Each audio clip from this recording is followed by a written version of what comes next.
بسم اللہ الرحمن الرحیم۔ السلام علیکم۔ پروگرام الکلام میں خوش آمدید۔ میں ہوں آپ کا میزبان محمد شعیب رضا۔ ناظرین کرام، پروگرام کے پہلے حصہ میں ہم قرآن کریم کی کچھ آیات کو سمجھنے کی کوشش کرتے ہیں اور اس کے ساتھ ساتھ کچھ بہت اہم سوالات کو پروگرام کا حصہ بناتے ہیں۔ حسب سابق ہمارے ساتھ شریک گفتگو ہیں جناب محمد امانت رسول صاحب۔ امانت صاحب بہت شکریہ آپ کے وقت کا۔ میری معاونت کے لیے موجود ہیں جناب شارق رسول۔ شارق تھینک یو سو مچ۔ امانت صاحب، ہم گفتگو کر رہے تھے سورۃ الشعراء اور قوم سمود کا غالباً ذکر شروع ہوا تھا، حضرت صالح علیہ السلام کا۔ مختصر آپ نے کچھ آیات پڑھی تھی اور تعارفی جو ہے نا وہ گفتگو ہوئی تھی۔ اپنی گفتگو کا آغاز کیجیے گا۔ بسم اللہ الرحمن الرحیم۔ اب اس کے بعد حضرت صالح علیہ السلام نے جب یہ بات واضح کر دی کہ بھئی میں اس پر تم سے کوئی اجر کا سوال نہیں کرتا، میرا اجر میرے رب کے پاس ہے۔ بالکل بے شک۔ اب اس کے بعد فرمایا کہ اتترکون فی ما ہاہنا آمنین، کہ کیا تم ان چیزوں میں بے فکری سے رہنے دیا جائے گا، یعنی کیا تم کو ان چیزوں میں بے فکری سے رہنا دیا جائے گا جو یہاں ہیں، یعنی اس دنیا میں جو کچھ بھی تمہیں دیا گیا ہے تو تم کیا سمجھتے ہو کہ بھئی تم بالکل محفوظ ہو گئے ہو، اور یہ ہمیشہ کے لیے کوئی واقعہ، کوئی حادثہ اور کوئی نتیجہ تمہیں نہیں بھگتنا پڑے گا۔ اس لیے کہ نعمتوں کے ساتھ جو سب سے اہم بات ہوتی ہے وہ ہوتی ہے انسان کو امن نصیب ہو، یعنی کم از کم بندہ ان کو یوٹیلائز تو کر سکے، استعمال تو کرے نا۔ بالکل، یہ سب سے ضروری بات ہوتی ہے۔ تو لیکن یہ ہے کہ یہ بات بھی ذہن میں رکھنی چاہیے کہ انسان کو جو بھی دیا گیا تو وہ دوسروں پر بھی ظلم نہ کرے، اور خاص طور پر کہ جب پیغمبر موجود ہیں، ان میں اللہ کے رسول موجود ہیں، تو پھر ان کی بات پر کان بھی دھرے، تو پھر دنیا جو ہے اس کے لیے جنت بن جاتی ہے۔ یہاں پر بھی وہ اچھی زندگی گزار کر اللہ کے پاس جب جاتا ہے تو آگے بھی۔ اب دیکھیے کہ کیا کیا ان کو دیا گیا۔ فرمایا فی جنات وعیون، کہ باغوں اور چشموں میں، یعنی ان کو یہ رہتے تھے باغوں میں اور چشموں میں۔ اب وہ نعمتیں یاد کروائی جاتے ہیں۔ وزروع ونخل طلعوها حضیم، اور کھیت اور اس کے علاوہ نخل، کھجور، طلعوها حضیم، یعنی کھجوریں بھی وہ کہ جو خوشوں والی، رس بھرے خوشے، یعنی جو اوپر اس کے گابھے جس کو ہم کہتے ہیں، اس کو انسان جو دیکھ لگے کے ہوتے ہیں، رہتا ہے کہ وہ خوبصورت سے جو ہوتے ہیں نا، یعنی ایک جس کو ہم گچھا کہہ سکتے ہیں، گچھا آپ کہہ لیں، وہ جو ہوتا ہے رس بھرے اور بڑے فریش قسم کے۔ تو فرمایا کہ یہ بھی ان کو اللہ تعالیٰ نے عطا فرمایا۔ اب اس کے بعد وَتَنْحِتُونَ مِنَ الْجِبَالِ بُيُوتًا فَارِحِينَ، اور پھر وہ کیا کرتے تھے، فرمایا کہ تم پہاڑوں کو تم کھود کر فخر کرتے ہوئے تم مکان بناتے ہو، یعنی تم یہ سمجھتے ہو بھی ہمارے جیسے کوئی نہیں ہے، تو گھروں کو تم بناتے ہو پہاڑوں میں کاٹ کر۔ جیسے ہم نے پہلے بھی اس پر بات کی تھی کہ وَثَمُودَ الَّذِينَ جَابُوا الصَّخْرَ بِالْوَادِ، کہ وادی میں تم پتھروں کو تراش کر تم گھر تعمیر کرتے ہو۔ تو یہاں پر اسی بات کو بیان کیا۔ تو گھروں کی تعمیر پر کوئی اعتراض نہیں ہے، پہاڑوں کے کاٹنے پر بھی کوئی اعتراض نہیں ہے۔ اصل جو ہے اعتراض وہ ہے فارحین، یعنی فخر کرنا، تکبر کرنا اور دوسروں کو حقیر سمجھنا، کمتر خیال کرنا، یہ جو رویہ ہوتا ہے، اور پھر دوسروں کا حق مارنا، ظلم کرنا، استحصال کرنا اپنے تعیش کے لیے، اپنے عیاشی کے لیے اور اپنی زندگی کے لیے، تو یہ وہ بات ہے جسے قرآن پاک نے یہاں پر بیان کر دیا۔ اور اس سب کے بعد جو آپ نے بیان کیا ہے کہ انسان جب فخر، غرور اور تکبر اور عیاشی کے اندر پڑ جاتا ہے تو پھر وہ جو خدا کا ایک تصور ہوتا ہے نا، وہ بھی انسان کے ذہن میں دھندلاہٹ والا وہ بن جاتا ہے، اور پھر انسان سمجھتا ہے کہ بس صحیح ہے، ہر چیز آ رہی ہے، نعمتیں بھی ہیں، ہر چیز موجود ہے، میں بھی محنت کر رہا ہوں، میرے پاس صحت بھی ہے، لیکن اس کو کوئی پتہ نہیں ہے کہ کب اس کی یہ ساری چیزیں ایک دم سے ختم ہو سکتی ہیں۔ جی، یعنی آسودگی میں، خوشحالی میں خدا کو یاد رکھنا چاہیے، اور تنگی کے دنوں میں تو خدا کو سارے یاد کرتے ہیں، پریشانی میں، لیکن اصل اللہ کو یاد کرنا ہوتا ہے جب انسان خوشحال ہو، اور اسی چیز کو بھی قرآن بھی بیان کرتا ہے نا کہ جب انسان پہ کوئی مشکل آتی ہے تو یہ ہماری طرف دوڑتا ہے، اور جب یہ دوبارہ سے خوشحالی ہو جاتی ہے تو پھر انہی چیزوں کے اندر لگ جاتا ہے۔ وَإِذَا مَسَّهُ الشَّرُّ جَزُوعًا وَإِذَا مَسَّهُ الْخَيْرُ مَنُوعًا، تو یہ بات قرآن پاک نے بیان کی ہے۔ اب یہاں پر یعنی میں جو نقطہ بیان کرنا چاہتا ہوں کہ کسی چیز پر اعتراض نہیں ہے، ٹھیک ہے. اصل معاملہ یہ ہے کہ جب آپ ظلم اور اسراف شروع کر دیتے ہیں نا تو وہ ہے. ٹھیک ہے. اور اس بات کو بھی پیش نظر رکھنا چاہیے کہ اسلام کسی طریقے سے بھی ہمیں اپنی سوسائٹی سے ارریلیونٹ، ہمیں بے پرواہ نہیں بہت اہم کرتا. بات ہے. بالکل بالکل. یہ بات ذہن میں رکھنی چاہیے کہ یعنی کہ قرآن پاک تو یہاں تک بیان کرتا ہے کہ جو مسافر بھی ہے نا اس کا بھی تم پر حق ہے. حالانکہ مسافر اجنبی ہوتا ہے، اور اگر محلے میں علاقے میں آ جاتا ہے مسافر تو کوئی یہ کہہ سکتا ہے جی میرا نہ یہ رشتہ دار ہے، نہ کوئی دوست ہے، نہ میں اس کو جانتا ہوں، میں کیوں جی اس کو کھانا کھلاؤں، میں کیوں اس کا خیال کروں. تو اللہ پاک نے قرآن پاک میں کہا کہ بھئی جو مسافر ہے اس کا بھی تم پر حق ہے، وابن السبیل، یہ بھی بیان کیا. تو لہٰذا کسی طریقے سے معاشرے سے انسان کٹ کر نہیں رہ سکتا. یہ جو لوگ کرتے ہیں نا کہ اپنی شادیاں اور اپنے عیاشیاں اور اپنی خوشیاں اس پر کروڑوں روپیہ اڑا دیے، اور ایک طرف صورتحال یہ ہوتی ہے کہ لوگوں کو صاف پانی نہیں ملتا، تعلیم نہیں ملتی، لوگوں کے پاس بنیادی سہولتیں ان کو میسر نہیں ہوتی. تو یہ مسلمان کا یہ کردار نہیں ہو سکتا. اتنا بے حس، یعنی اگر کوئی اسلام پڑھتا ہے، قرآن پڑھتا ہے، رسول اللہ کی سیرت کو دیکھتا ہے تو وہ اس طرح کی زندگی وہ نہیں گزار سکتا کہ وہ ہر سال حج پہ جا رہا ہے اور ہر مہینے، کچھ لوگ ایسے ہیں کہ جو ہر مہینے اور 2-4 مہینے کے بعد عمرے پہ جا رہے ہوتے ہیں اور سفر کرتے ہیں، اور لاکھوں روپیہ اس پر وہ سالانہ بجٹ دیکھا جائے تو لاکھوں سے بھی کروڑوں تک پہنچ جاتا ہے. اس کو بھی پھر اسراف ہی کہیں گے؟ نہیں، الفاظ اس معاملے میں اگر اسراف اس معنی میں لیا جائے نا ہم کہ جائز کام پر غیر ضروری طور پر استعمال کرنا. بالکل ٹھیک ہے. بڑا اہم جملہ بولا، جائز کام پہ غیر ضروری طور پہ استعمال کرنا. یعنی کہ آپ کو اگر 2 کپڑوں کی ضرورت ہے تو وہاں پر آپ 20 لے کر آ جاتے ہیں، 25 کپڑے لے کر آ جاتے ہیں اپنے لباس. تو ایک چیز ہوتی ہے لمٹ میں انسان کو رکھنی چاہیے. لیکن اگر ایک انسان کہتا ہے کہ تو میرا پیسہ ہے، میں اسے اپنی مرضی سے استعمال کروں، جہاں مرضی لگاؤں، تو یہ میرا حق ہے، میرا چاہے جتنا مرضی اسراف کروں، تو یہ غلط کیسے ہے اگر ایک انسان ایسا سوچتا ہے؟ دیکھیے کچھ اخلاقی ضابطے اور قیود اور حدود بھی ہوتی ہیں نا. یعنی اس میں کوئی شک نہیں ہے کہ پیسہ میرا ہے، سب کچھ میرا ہے، لیکن وہ اس کا استعمال آپ نے جب کرنا ہے تو آپ نے یہ دیکھنا ہے نا کہ میرے آس پاس ان کے بھی کچھ حقوق ہیں، میرے والدین ہیں، میرے بچے ہیں، میرے رشتہ دار ہیں، ان کے بھی کچھ مجھ پر ذمہ داریاں ہیں، ان کو بھی میں نے کچھ دینا ہے، ادا کرنا ہے. تو ایسا کبھی نہیں ہو سکتا کہ انسان بالکل یہ کہے جی کہ بس میں ہی عیاشی کی زندگی گزاروں اور میرا ہی سب کچھ ہو. تو لیکن یہ ہے کہ اس کے پھر دوسرے سائیڈ ایفیکٹس بھی پھر سامنے آنا شروع ہو جاتے ہیں نا. وہ یہ ہوتا ہے کہ اگر اس طرح سیلفشنیس کا مظاہرہ کیا جائے گا کہ میرا ہی پیسہ ہے، میرا سب کچھ، تو انسان کبھی بھی دوسرے سے بے نیاز نہیں ہو سکتا. زندگی میں آپ کو بھی کسی کی ضرورت پڑنی ہے، انسان بیمار بھی ہوتا ہے، انسان کو بہت سے مسائل ہوتے ہیں، پھر ضرورت پڑتی ہے.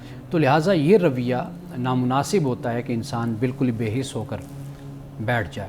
مال میرا ہے، اس میں کوئی شک نہیں ہے، لیکن آخر اس مال پر آپ اپنے ملک میں بھی ٹیکس تو دیتے ہیں نا، وہ بھی آپ نے ادا کرنا ہے. اسی طرح اسلام نے بھی آپ کو بتایا کہ انفاق کرنا ہے، صدقات و خیرات کرنا ہے، آپ نے زکوٰۃ دینی ہے، اور آپ نے اپنے معاشرے سے بالکل ہی بے پرواہ نہیں ہونا. یہ نہیں ہے کہ آپ سال بعد زکوٰۃ دے دیں اور آپ کہیں جی بس اب میں نے اپنا فرض ادا کر دیا. نہیں، یہ فرض تو آپ کے ساتھ ساتھ چلتا رہے گا، آپ کے اپنے معاشرے کے ساتھ ساتھ آپ اس کو دیکھنا ہے. اس لیے ریاست کو بھی اس بات کا حق دیا گیا ہے کہ اگر ایسی صورت ہو تو وہ اضافی بھی لوگوں سے ڈیمانڈ کر سکتی ہے، لے سکتی ہے. ہمارے صاحب ایک اور چیز بھی میرے ذہن میں آ رہی ہے، مجھے کریکٹ کیجیے گا اگر میں غلط ہوں تو، جہاں پہ وراثت کے حقوق بیان کیے گئے ہیں، یعنی حصے بیان کیے گئے ہیں، اس کے آخر میں بھی تو یہ کہا نا کہ کوئی غریب نادار آ جائے تو پھر اس کا بھی، یعنی اس کو بھی اس میں سے کچھ حصہ دے دو. حالانکہ وہ حصے متعین کر دیے گئے ہیں، لیکن اس کے باوجود یہ کہا کہ کوئی ایسا ہو تو اس کو بھی پھر اس میں سے اقربین کا جو لفظ آتا ہے نا، غالباً سورۃ البقرہ میں اس کو بیان کیا گیا، ان ترک خیرا الوصیۃ للوالدین والاقربین بالمعروف.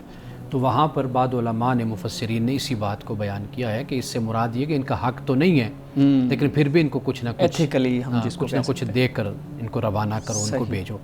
تو اس چیز کا بہت خیال رکھا جاتا ہے. یعنی ایسا نہیں ہو سکتا ہے میرا ہے تو بس پھر میرا ہے، تو یہ سوچ درست نہیں ہے. صحیح. جی مان صاحب.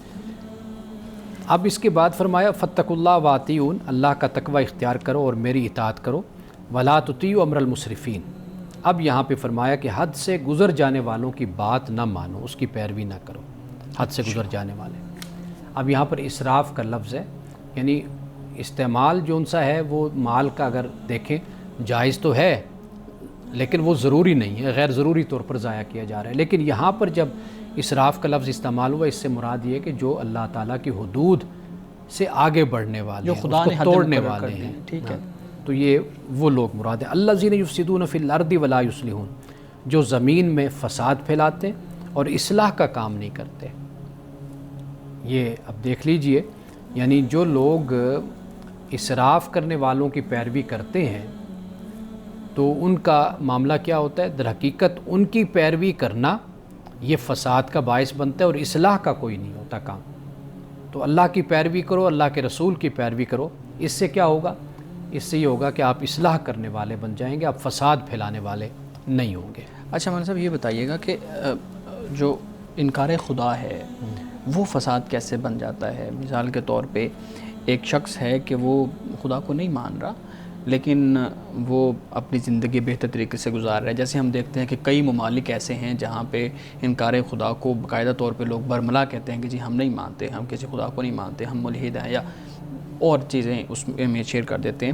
تو آپ بتائیے گا کہ وہ تو بڑے پیسفل رہ رہے ہوتے ہیں، وہ دوسروں کے حقوق بھی ادا کر رہے ہوتے ہیں، لیکن انکار خدا پہ وہ قائم ہوتے ہیں۔ تو یہاں پہ ہم دیکھ رہے ہیں کہ انکار خدا کو، خدا کی حدوں کو توڑنے والوں کو فساد فی الارض سے تعبیر کیا گیا ہے، جبکہ وہ جو توڑ رہے ہیں وہ تو ٹھیک رہ رہے ہیں۔ خدا کو ایسا نہیں کہ نہیں مانتے تھے، خدا کو یہ ماننے والے تھے، یہ بھی ایک بات، یہ اقوام ہاں جن کا ذکر اللہ ہو رہا کو ہے۔ مانتے تھے، لیکن یہ ہے کہ جس طرح ماننا چاہیے اس طریقے سے نہیں مانتے تھے۔ ٹھیک ہے، یعنی اس پر ہم پہلے بھی کئی مرتبہ بات کر چکے اسی صورت میں ہی، کہ اللہ کو ماننا ہے لیکن اللہ بحیثیت رب کے وہ اس میں شریک کر لینا ہے۔ کسی کو بارش کا خدا کسی بنا کو دیا، بارش کا خدا اپنا، کسی کو رزق کا بنا رزق کا بت بنا لینا، کسی کو اولاد کا بت بنا لینا، کسی کو دولت کا بت بنا لینا، اس طرح کر کے وہ مختلف بت بنا لیتے تھے۔ تو لیکن اس کے ساتھ ان کے اندر یہ خرابیاں پیدا ہوئیں جو اخلاق کے حوالے سے تھی، کاروبار کے حوالے سے، تجارت کے حوالے سے تھی۔ تو یہ وہ قرآن مجید بات کرتا ہے۔ اصل بات یہ ہے کہ خدا کا جو تصور دیا جاتا ہے وہ اس بات پر ہوتا ہے کہ اللہ سبحانہ و تعالیٰ یہ فرماتا ہے کہ میں اس کائنات کا، اس زمین کا خالق ہوں، بے شک، ٹھیک، مالک ہوں، میں رازق ہوں، میں اس کے نظم کو چلانے والا ہوں، ٹھیک ہے نا۔ اب وہ اس بات کا تقاضا کرتا ہے کہ انسان کی تخلیق میں نے کی ہے، پیدا کرنے والا میں ہوں، کائنات کو بنانے والا میں ہوں، تو لہٰذا میری اس سلطنت اور ریاست میں انسان اس بات کا پابند ہے کہ میں نے جو اس کو قانون دیا ہے، جو حکم دیا ہے، جو اس کے لیے رہنمائی کے لیے دین بھیجا ہے، وہ اس کی پیروی کرے۔ ٹھیک ہے، اور یہ انسان اپنے تجربے سے بھی اس بات کو سمجھتا ہے کہ خدا کی طرف سے جو احکام ہیں، بنیادی احکام جو دین کے حوالے سے دیے گئے ہیں، وہ انسان کی اپنی روحانی اور جسمانی اور مادی جو زندگی ہے اس کے لیے وہ بہترین قوانین ہیں۔ صحیح، ٹھیک۔ اگر آپ بات کریں گے نا تو پھر میں آپ کو بتاؤں گا کہ دنیا میں انسان جو مین میڈ لا جس کو ہم کہتے ہیں، انسان نے جو قانون بنایا ہے اس قانون میں کیا کیا خرابیاں رہی ہیں پیدا۔ یعنی ابھی آپ نے وراثت کی بات کی، اسی وراثت کو بھی اگر آپ دیکھ لیں گے نا، اسی کو انسان پر چھوڑ دیا جائے تو بہت خون خرابہ، قتل و غارت ہوئی ہے۔ آج بھی جدید معاشروں میں بھی آپ دیکھیں گے کہ اس طریقے سے دولت ایک بڑے بیٹے کو دے دی جاتی ہے کہ باقی سب محروم ہو جاتے ہیں، ٹھیک، اس طرح کر دی جاتی ہے کہ بیوی کو دے دیا گیا سب کچھ، باقی سارے پیچھے رہ گئے۔ تو اسلام نے، قرآن نے، جو اللہ انسان کی فطرت کو اور وہ انصاف کے ساتھ تقسیم کرنے والا ہے، اس نے بڑے پکے قسم کے اصول اور قانون دے دیا، قوانین، کہ تم اس پر چلو گے تو تمہارے معاشرے میں امن اور سکون قائم رہے گا۔ صحیح، صحیح کرنا جی، چاہیے۔ بریک سے پہلے آپ ذکر کر رہے تھے کہ انسان جو پرانے زمانے میں پہلے دور میں کس طرح مختلف بت بنا لیتا تھا، مختلف خدا بناتا تھا، بارش کا۔ تو اس حوالے سے میں ایک جگہ پڑھ رہا تھا، ہومو سیپینس کتاب ہے نوح ہراری کی، اس میں وہ بتاتے ہیں کہ انسان ایگریکلچر ریولوشن کے بعد یہ جو مختلف خدا ہے بنانا شروع ہوا۔ اس سے پہلے بھی تھا، یعنی اس سے پہلے بھی اپنے مختلف خدا بناتا تھا، جیسے درخت ہے، گھاس ہے، مختلف اینیملز ہیں ان کے متعلق۔ لیکن وہ بتاتے ہیں کہ انسان کی جو نفسیات ہیں وہ کیسے ایوالو ہوئی ہیں کہ وہ جب بھی ایک فینومینا کو دیکھتے ہیں تو اس کو ڈسکرائب کرنے کی کوشش کرتا ہے تاکہ ایک نیریٹو بنے، اس کو مانے اور پھر آگے ایکشن لے۔ اس کے مطابق عمل کرے. تو آپ جس طرح بیان کر رہے ہیں کہ انسان خدا کو مختلف خدا جو ہے اپنی جانب سے تشکیل دیتا ہے، وہ تو انسان کی نفسیات میں ہی ایک طرح سے اس کی نفسیات کا عنصر ہے کہ وہ اس کے لیے ضروری ہے کہ وہ خدا کے جو کانسیپٹ ہے وہ تشکیل دے تاکہ اس کے مطابق پھر عمل کرے. جیسے بارش کا خدا ہے، بادلوں کا خدا ہے کہ بارش برسے گی، کھیت جو ہیں وہ گرو کریں گے، پھلیں گے، پھولیں گے. تو یہ تو انسانی کی نفسیات کا ایک عنصر ہے. انسان کی اپنی کیا اس میں غلطی ہے؟ دیکھیے، صدیوں سے انسان یہ سفر کرتا آ رہا ہے، اور آپ یہ بنیادی طور پر آپ یہ بات دیکھیں نا کہ جہاں کا بھی انسان ہے، جس معاشرے کا اور جس زمانے کا بھی انسان ہے، اس نے خدا کے تصور کو تو اپنے ساتھ رکھا ہے نا.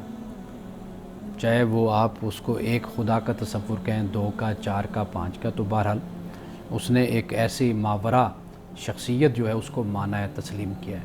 ٹھیک ہے، کہیں تعداد کم ہے، کہیں پر تعداد زیادہ ہے. تو یہ بنیادی طور پر یہ چیز تو ہے نا پہلے دن سے ہے.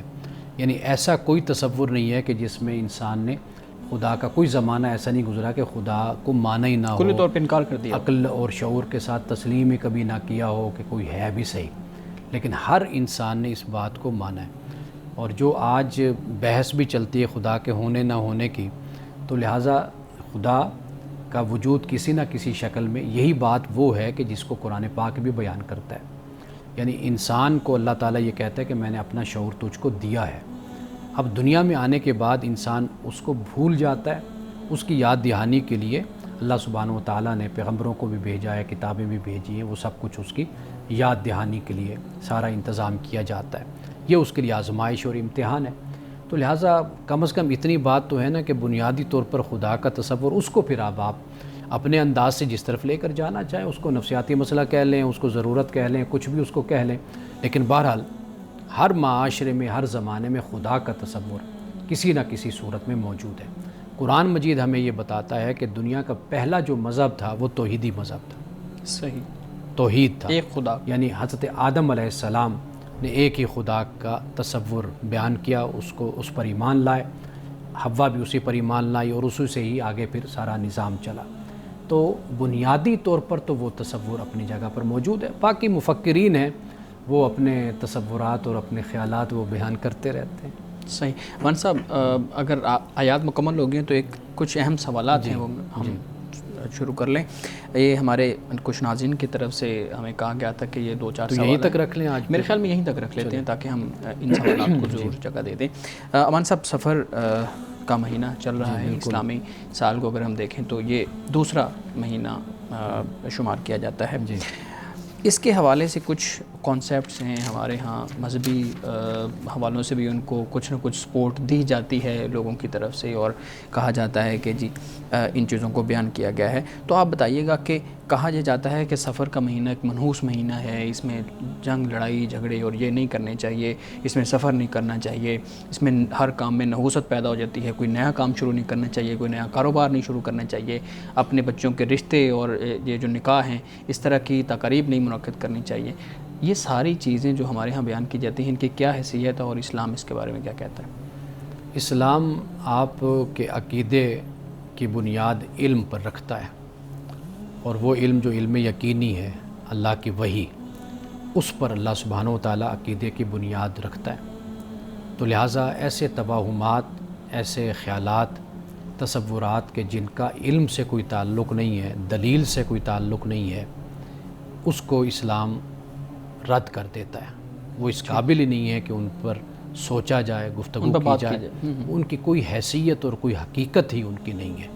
اب آپ خود دیکھیے کہ قرآن مجید میں اللہ سبحانہ و تعالیٰ نے واضح طور پر اس بات کو بیان کیا ہے کہ وَكُلَّ إِنسَانٍ أَلْزَمْنَاهُ طَائِرَهُ فِي عُنُقِهِ وَنُخْرِجُ لَهُ يَوْمَ الْقِيَامَةِ كِتَابًا يَلْقَاهُ مَنشُورًا اقرأ كِتَابَكَ كَفَىٰ بِنَفْسِكَ الْيَوْمَ عَلَيْكَ حَسِيبًا. کہ ہم نے انسان کا جو نصیبہ ہے یا اس کا جو مال نامہ ہے وہ ہم نے اس کی گردن میں لٹکا دیا ہے. اچھا، گلے میں. اب وہ اس کے سامنے کل قیامت کے دن وہ اس کو کھول کر پڑھے گا. اب جب سامنے جو کچھ بھی انسان کے آئے گا وہ کیا ہوگا؟ وہ جو کچھ بھی اس نے کیا ہوگا، ٹٹ فار ٹیٹ اس کو کہہ لیجئے، بالکل لاجیکلی وہ سب کچھ اس کے سامنے موجود ہوگا. اب قرآن یہ بتاتا ہے کہ جو نتیجہ ہے وہ در حقیقت انسان کے عمل کا ہے. ٹھیک ہے. کوئی ایسی بات نہیں ہو سکتی جسے ہم کہیں کہ جی یہ ایسی چیز ہے کہ اس کے اندر کوئی خرابی موجود ہے. یعنی مثال کے طور پر کوئی مہینہ ہے، کوئی چیز ہے، کوئی شخص ہے، کوئی جگہ ہے کہ اس میں نحوست ہے، ایسا کوئی تصور اسلام نہیں دیتا. یہ بالکل خلاف اسلام بات ہے، اور علم اور دلیل کے بھی یہ خلاف ہے.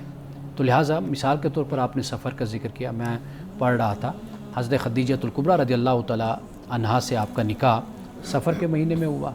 اچھا، رسول اللہ صلی اللہ علیہ وسلم کا نکاح حضرت خدیجہ سے سفر کے مہینے میں ہوا.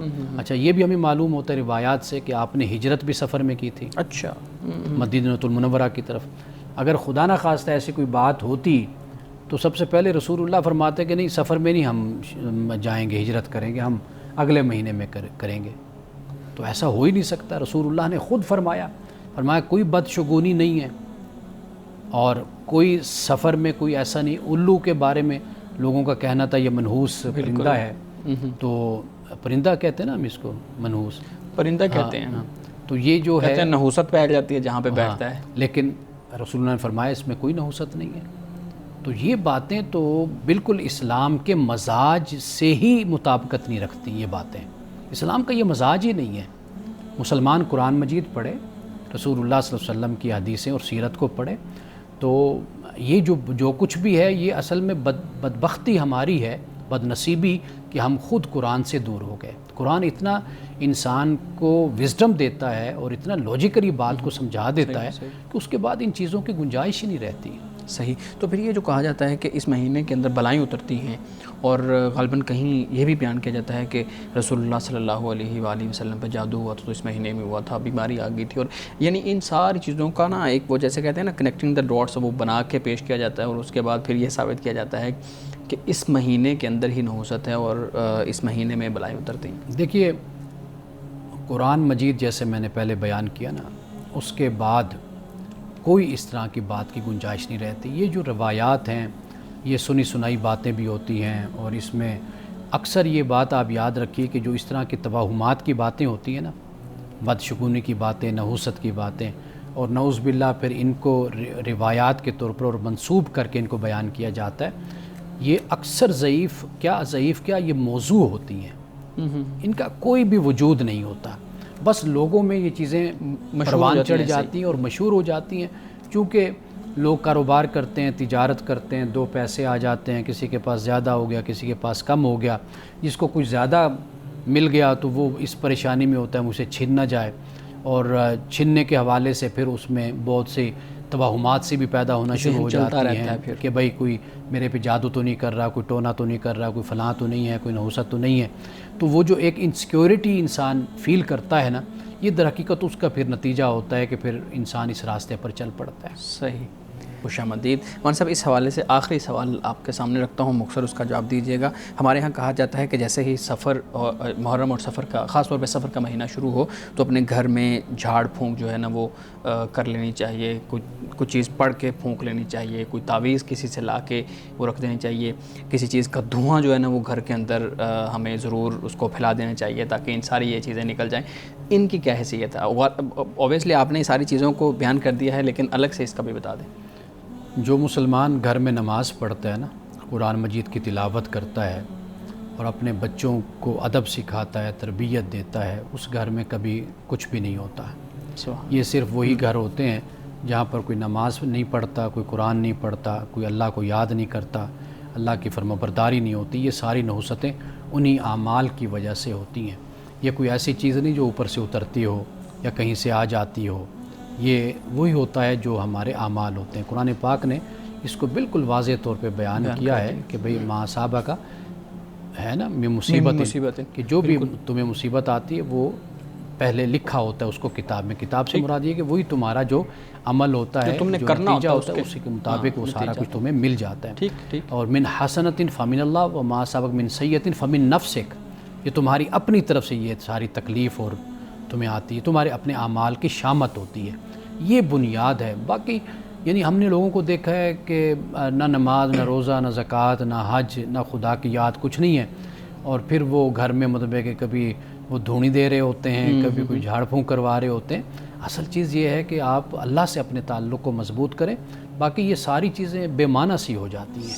صحیح جی شارق پلیز سوال رکھیں۔ میں اسی کے متعلق پہلے سوال کرنا چاہوں گا کہ ہم دیکھتے ہیں جو لوگ نان مسلم بھی ہیں، جو لوگ اللہ کو نہیں مانتے، کسی مذہب کو نہیں مانتے، وہ امیر بھی ہوتے ہیں، طاقتور بھی ہوتے ہیں، خوشحال بھی ہوتے ہیں، ان کے گھروں میں تو بے برکتی نہیں دیکھنے کو ملتی۔ تو پھر اس بات کو کیسے سمجھا جائے کہ اگر ایک انسان اللہ کو نہیں مانتا، قرآن نہیں پڑھتا، وہاں پر اچھے اعمال نہیں کرتا، تو وہاں اس کے گھر میں بے برکتی ہوگی؟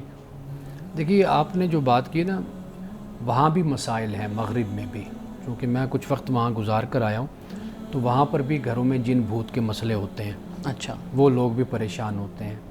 تو ایسا نہیں ہے، یہ جو جسے ہم توہم کہتے ہیں، سپرسٹیشن کہتے ہیں اس کو انگلش میں، یہ اب انگلش میں اگر یہ لفظ ہے تو مطلب یہ کہ وہاں پر بھی کوئی اس کی شکل، کوئی صورت موجود ہوگی۔ تو ایسا نہیں ہے کہ وہاں پر یہ چیز لوگ نہیں فیل کرتے یا محسوس نہیں کرتے، بلکہ کئی جگہوں پر تو بہت زیادہ اس کے بارے میں لوگ سوچتے ہیں۔ تو یہ الگ بات کہ ہم کہتے ہیں کہ ادھر سائنٹیفک نالج ہے، سب کچھ ہے، لیکن بہرحال یہ چیزیں بھی وہاں پر موجود ہیں۔ نفسیاتی مسائل بھی انسانوں کے ہوتے ہیں اور اس طرح کے دیگر کیفیات۔ جہاں تک برکت کی بات ہے نا، برکت انسان کے عمل کی ہوتی ہے، یہ یاد رکھیے۔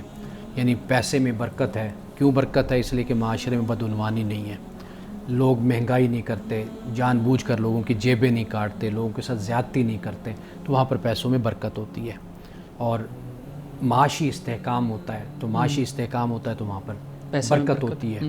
اور پھر یہ ہے کہ اتفاق میں برکت بھی کہا جاتا ہے۔ آپ ایک گھر میں رہتے ہیں، پیار محبت ہے، ایک دوسرے کا عزت احترام ہے، ایک دوسرے کے کام آتے رہتے ہیں، تو اس میں بھی برکت پیدا ہو جاتی ہے۔ جہاں پر رشتے ٹوٹ جاتے ہیں، طلاقیں ہو جاتے ہیں، ایک دوسرے سے بہن بھائی لڑتے ہیں، ناراض رہتے ہیں ہر وقت، وہاں پر پھر وہ برکت کا جو تصور ہوتا ہے، برکت کا تصور کیا ہے؟ وہ یہی ہے کہ انسان امن محسوس کرتا ہے، خوشی میں رہتا ہے، ذہنی سکون میں رہتا ہے، اس کے پاس پیسے دولت وافر رہتی ہے، ضروریات سے بھی زیادہ اس کے پاس رہتا ہے، یہ نہیں ہوتا کہ وہ مانگتا پھرے، تنگ دست رہے۔ تو یہ چیزیں برکت میں یہ چیزیں شمار ہوتی ہیں۔ تو لہٰذا اس کو بھی سائنٹیفکلی دیکھا جائے، جب ہم یہ کہتے ہیں نا قرآن پڑھیں، آپ نماز پڑھیں، تو واضح بات ہے کہ آپ کو روحانی سکون ملتا ہے، آپ اللہ کی طرف متوجہ رہتے ہیں، آپ قرآن مجید تلاوت کرتے ہیں، ترجمہ پڑھتے ہیں، اس سے آپ کو پتہ چلتا ہے کہ خدا آپ سے کیا بات کہہ رہے ہیں۔ تو یہ چیزیں پھر برکت اور سکون کا باعث انسان کے لیے بنتی ہیں۔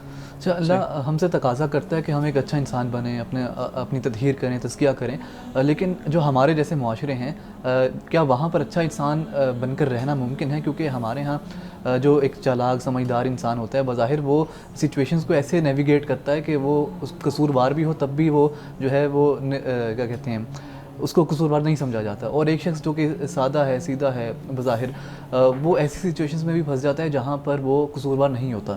تو کیا ہمارے جیسے معاشرے میں اچھا انسان بن کر رہنا ممکن ہے اگر ہم حالات کے مطابق اپنے آپ کو ڈھالیں اور تیزی اختیار کریں؟ تو کیا اللہ تعالیٰ ہمیں معاف کر سکتے ہیں اس سلسلے میں؟ دیکھیے، اچھا بننا یہ ہر انسان کی ذمہ داری ہے۔ یعنی ہم کبھی بھی اجتماعی ماحول کے بنیاد پر فرد کو اگنور نہیں کر سکتے۔ اگر ہم فرد کو اگنور کرتے رہیں گے تو اجتماعی ماحول کبھی ٹھیک نہیں ہوگا، ایک ایک فرد اگنور ہوتا رہے گا۔ میں اگر اپنے بارے میں یہ سوچوں کہ معاشرہ ایسے ہے تو ٹھیک ہے، مجھے کیا فرق پڑتا ہے، میں نہیں اچھا بنتا۔ لیکن وہ قول میں نقل کیا کرتا ہوں کہ کسی نے کہا تھا کہ اگر تم اپنے آپ کو ٹھیک کر لو تو کم از کم دنیا میں ایک بدمعاش تو کم ہوگا نا۔ تو اس لیے اجتماعی ماحول کی خرابی کی بنیاد پر ہم یہ نہیں کر سکتے کہ ہم فرد کو ہی بالکل کہہ دیں کہ بس کوئی بات نہیں ہے، لیکن ہاں یہ ہم کہہ سکتے ہیں کہ فرد اپنی کوشش کو جاری رکھتا ہے، اللہ کے ہاں اس کی کوشش کا حساب و کتاب ہوگا۔ یعنی مثال کے طور پر آپ 1 من وزن اٹھا سکتے ہیں تو میں 1 من نہیں اٹھا سکتا، میں 20 کلو اٹھا سکتا ہوں تو مجھ سے 20 کلو کا ہی سوال ہوگا۔ صحیح۔ یعنی آپ ایک ایسے معاشرے میں ہیں کہ جہاں پر کرپشن ہے، بدعنوانی ہے، آپ سے تقاضا یہ کیا جاتا ہے کہ آپ اپنے آپ کو بچائیں، جہاں تک ہو سکتا ہے اپنے آپ کو بچائیں، کوشش کریں اس بات کی۔ آپ اپنی نیک نیتی کے ساتھ اپنے آپ کو بچاتے ہیں، اگر کہیں پر آپ انوالو ہو جاتے ہیں، کوئی خرابی آپ کے کردار میں پیدا ہو جاتی ہے تو اللہ تعالیٰ وہ معاف کرنے والے، اللہ آپ سے آپ کی ہمت اور استطاعت کا سوال کرے گا۔ صحیح۔ ہمارے معاشرے میں خواہشات کے حصول کو برا سمجھا جاتا ہے، غلط سمجھا جاتا ہے، اور مذہب کے ذریعے بھی اس چیز کو جسٹیفائی کیا جاتا ہے کہ انسان اپنی خواہشات کا حصول نہ کرے۔ لیکن اللہ تعالیٰ نے ہی ہمارے اندر خواہشات رکھ کر ہمیں بھیجا ہے، تو پھر خواہشات کو برا کیوں سمجھا جاتا ہے ہمارے یہاں؟ دیکھیے خواہشات کو برا نہیں سمجھا جاتا. 2 لفظ یاد رکھیے، ایک نفس کشی، ایک ضبط نفس. نفس کشی کا میں قائل نہیں ہوں، میں ضبط نفس کہتا ہوں کہ اصل اس کی تعلیم اسلام دیتا ہے، نفس کو کنٹرول کرنے کے لیے. جیسے میں نے ایک موقع پر حدیث بیان کی تھی کہ رسول اللہ صلی اللہ علیہ وسلم نے نوجوانوں سے یہ فرمایا کہ نکاح کرو، شادی کرو، اور آپ نے فرمایا کہ یہ نظروں میں حیا کا باعث بنتا ہے نکاح اور شرمگاہ کی حفاظت کا، اور فرمایا کہ جو استطاعت نہیں رکھتا نوجوان تو وہ روزے رکھے. روزہ اس قوت کو توڑتا ہے. یعنی روزے سے کیا ہوتا ہے، آپ پاکیزگی کے تصور میں رہتے ہیں، ایک حالے میں رہتے ہیں نیکی کے. اس سے کیا ہوتا ہے، انسان پھر اپنے آپ کو برائی سے بچاتا ہے کہ نہیں میں روزے سے ہوں، یہ میں نے برا کام نہیں کرنا. تو یہ جو تزکیہ نفس انسان میں پیدا ہوتا ہے، احساس پیدا ہوتا ہے، یہ انسان کو گناہ سے روکتا ہے. تو اسلام میں ضبط نفس کی تعلیم ہے. اور جو ہوا کا لفظ قرآن نے استعمال کیا ہے وہ ہے کہ انسان اپنی خواہشات کا غلام بن جاتا ہے. افرأیت من اتخذ الہہ ہواہ، کیا تو نے دیکھا اس شخص کو جس نے اپنی خواہش کو اپنا خدا بنا لیا، اپنا الہ معبود بنا لیا. یہ اصل میں اسلام کے ہاں مذموم ہے. قرآن کے ہاں خواہشات مذموم نہیں ہیں. خواہشات آپ ضرور رکھیں، بلکہ یہ خواہشات ہی ہوتی ہیں کہ جس کی بنیاد پر انسان محنت کرتا ہے، آگے بڑھتا ہے، ترقی کرتا ہے. تو جو مذموم چیز ہے نا، جس کی مذمت ہے، وہ در حقیقت انسان کی وہ خواہشات ہیں کہ جو انسان کو ظالم بناتی ہیں، بددیانت بناتی ہیں، خائن بناتی ہیں، جھوٹا بناتی ہیں. اصل میں وہ خواہشات وہ ناپسندیدہ ہیں. اور میں اس ضمن میں پوچھ رہا ہوں کہ جب ایک لڑکا ہوتا ہے یا پھر کوئی نوجوان ہوتا ہے، اس کی زندگی کے متعلق مختلف خواب ہوتے ہیں، وہ کوئی کیریئر آپٹ کرنا چاہتا ہے، اپنی مرضی کے مطابق کچھ کرنا چاہتا ہے، تو اس کو بہت ہی نیگیٹو لائٹ میں دکھایا جاتا ہے سوسائٹی میں. اور ماں باپ کی جانب سے میں نے دیکھا ہے، سننے کو ملتا ہے کہ اپنے بچے کو سمجھاتے ہیں کہ ایسا نہیں بننا، آپ نے فرما برداری کرنی ہے اور اس طرح کا نہیں بننا کہ صرف اپنی مرضی آپ کریں اور اپنی مرضی کے مطابق زندگی گزار رہے ہیں، شہر چھوڑ دیا آپ نے، کہیں اور نکل گئے ہیں. تو اس طرح جو نیگیٹو لائٹ میں لوگوں کو دکھایا جاتا ہے جو اپنی مرضی کرنا چاہتے ہیں یا پھر اپنی مرضی کے مطابق چھوٹے چھوٹے جو شوق ہوتے ہیں، پروفیشنز کوئی اختیار کرنا، اس کو بھی برا سمجھا جاتا ہے. اس کانٹیکس میں پوچھ رہا ہوں کہ کیوں اس طرح نیگیٹیولی دکھایا جاتا ہے اور مذہب کے ذریعے کیوں اس کو غلط سمجھا جاتا ہے؟ کہ ہر بچہ آزاد ہے، کسی پر کوئی پابندی نہیں ہے. والدین اگر ایسا کرتے ہیں تو ان کے اصل اپنے رواج، اپنی ذہنیت، اپنا پس منظر ہوتا ہے کہ جس کی بنیاد پر وہ اس طرح کی پابندی عائد کرتے ہیں. لیکن والدین کی بہرحال یہ ذمہ داری ہوتی ہے کہ وہ اپنی اولاد کو جائز ناجائز، غلط اور صحیح کے بارے میں آگاہ کرتے رہتے ہیں، بتاتے رہتے ہیں. یہ ان کی ذمہ داری بنیادی طور پر ہوتی ہے. اور جہاں تک ہو سکے کہ اگر اولاد ایسے کام سر انجام دیں کہ جو خلاف دین ہوں تو وہاں پر والدین اگر ان کو روک سکتے ہیں، منع کر سکتے ہیں، سمجھا سکتے ہیں تو وہ اپنا کردار ضرور ادا کریں آخری حد تک. یہ ان کی ذمہ داری ہوتی ہے. باقی پروفیشن کے معاملات ہوں یا بچے کچھ ایسا کرنا چاہتے ہیں کہ جو جائز بھی ہے، درست بھی ہے، صحیح بھی ہے، صرف والدین کی انا ہوتی ہے، تو وہاں پر والدین کو اپنی انا کو چھوڑ کر جو جائز کام ہے، جو اولاد کے لیے بھی جائز ہے اور وہ ان کے لیے اچھا بھی وہ خیال بھی کرتے ہیں، تو وہ ان کو کرنے کی اجازت ہونی چاہیے اس کی. اور سب حدیث مبارکہ بیان کیجیے گا. رسول اللہ صلی اللہ علیہ وسلم نے فرمایا کہ بے شک تم کوئی بھی خرچ جو تم اللہ کی رضا کے لیے کرو اس پر تمہیں اجر ضرور ملے گا، اللہ کی رضا کے لیے. فرمایا یہاں تک کہ وہ نوالا، وہ لقمہ کہ جو تم اپنی بیوی کے منہ میں ڈالتے ہو، تو فرمایا اللہ تعالیٰ اس پر بھی تم کو اجر عطا کرے گا. مولانا صاحب بہت شکریہ آپ کے وقت کا، آپ کے متعلق گفتگو کا. شارک بہت شکریہ آپ کے سوالات کا. ناظرین کرام، اس دعا کے ساتھ اپنی پروگرام کا اختتام کریں گے. اللہ رب العزت حسن کلام اور تاثیر کلام عطا فرمائے، ہماری زبان کی گروں کو کھول دے اور سننے والوں تک خیر کا پیغام پہنچے. اجازت دیجیے، خدا حافظ.